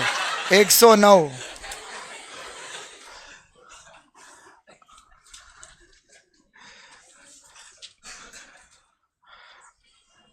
અડધો કલાક સરે સિન્સિયર ટીચિંગ ચાલુ કર્યું તો બધાની તો એનર્જી ડ્રોપ થઈ ગઈ કે હવે આ મજા નત કરાવો તો. तुम लोग मेंसा में है, बुक माई शो में थोड़ी है. चलो नेक्स्ट सम. ये कौन सा था? 66 ना. 67 कैंसिल. हाँ, डोंट डू दैट सम. 68 देखो public. 68. A simple random sample of size, a sample of size 16, ये छोटा एन है, छोटा n, is drawn from a population with 50 members, capital N. What is the standard error of sample mean, मतलब SE x बार, SE x बार. अगर population का अगर population का variance 25 है, मतलब स्टैंडर्ड डिविएशन, तो सिग्मा 5 हो गया. सिग्मा 5 हो गया. Given that the sampling is done हाइश with replacement है, मतलब वो रूट वाला टर्म नहीं आएगा, फक्त ये फॉर्मूला सिग्मा अपॉन सिग्मा 5 है. एंड 16 का रूट इज 4, 5 डिवाइड बाई 4. खत्म हो गया sum. It is 5 upon root 16. समझा क्या? जैसे वो विथ रिप्लेसमेंट आ गया, मतलब वो root of n minus n upon n minus 1 चाहिए ही नहीं.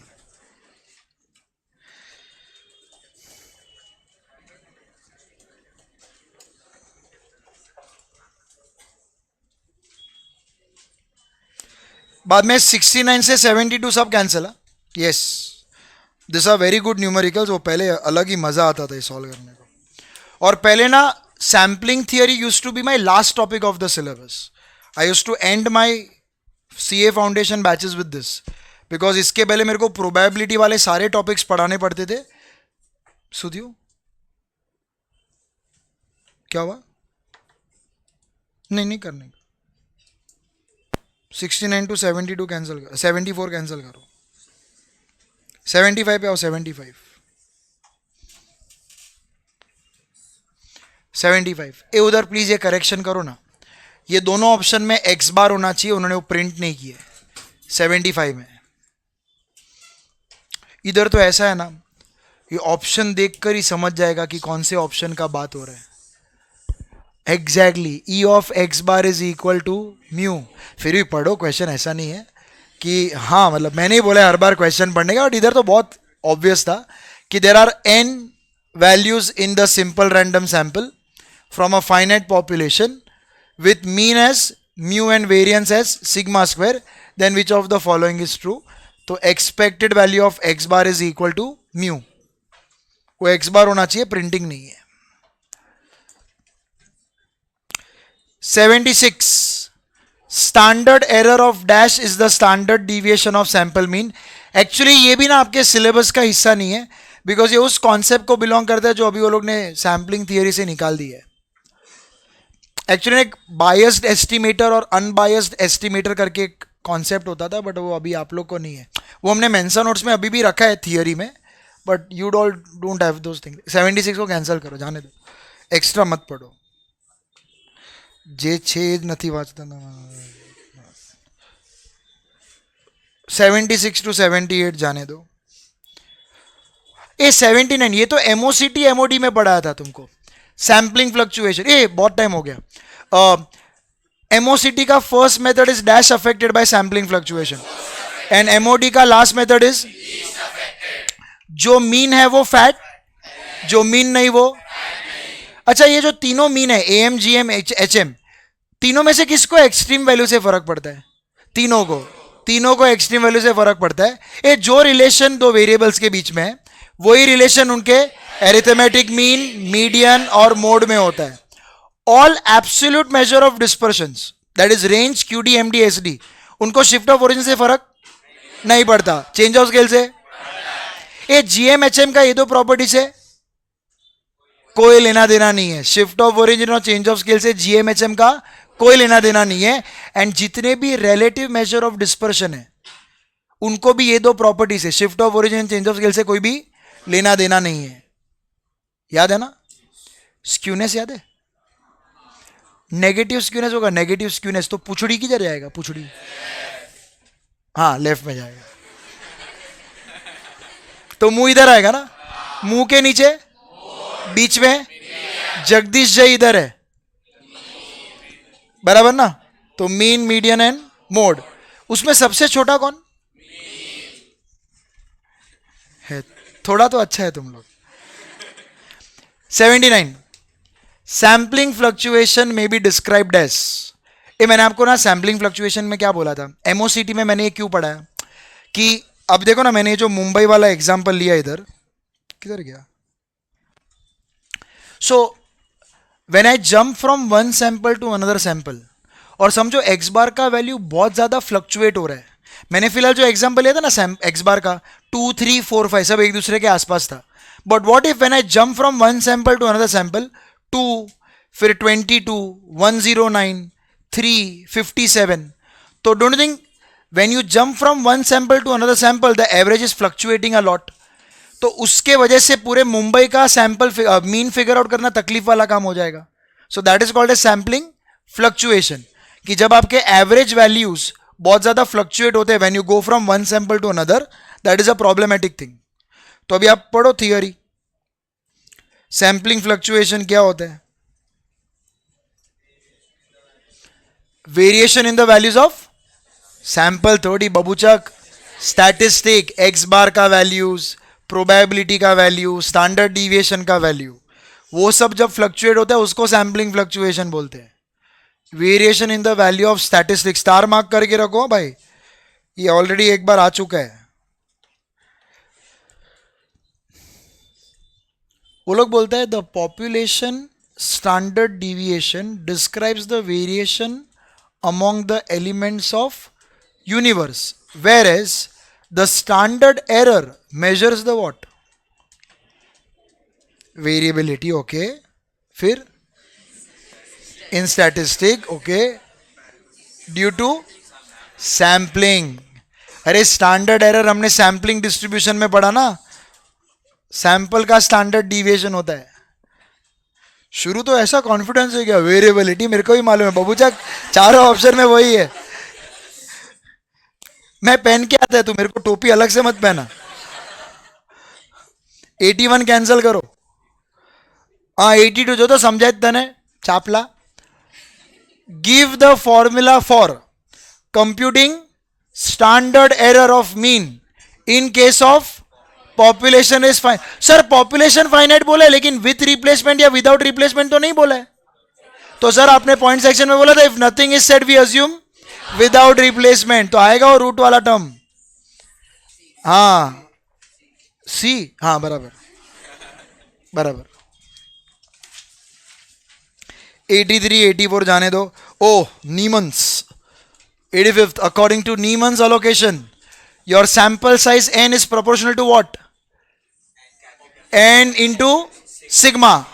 So sample size is proportional to the product of population size, that is n, into population standard deviation, that is sigma.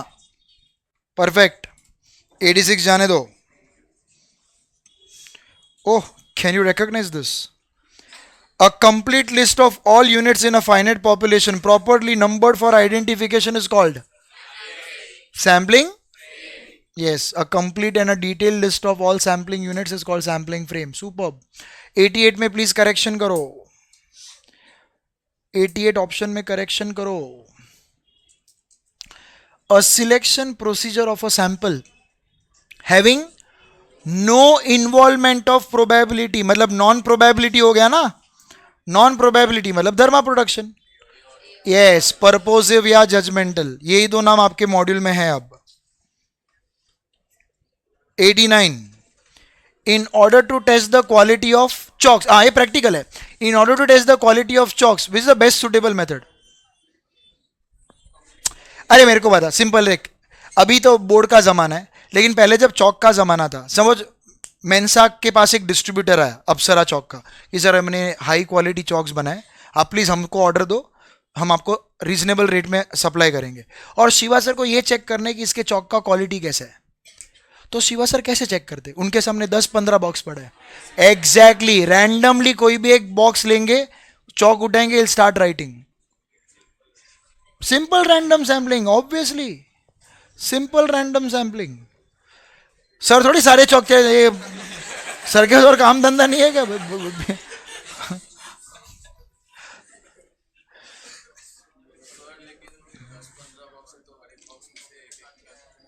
फिर भी वो random sampling हो ना, कि एक box में 25 चौक है, तुमने 25 का 25 थोड़ी चेक किया, तुम रैंडमली एक ही चेक करेगा।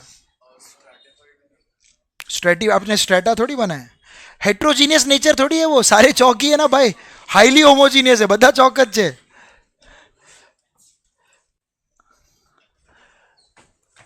किधर थे हम? 90। In a factory there are 48 employees with employee code 1 to 48, roll number है 1 to 48।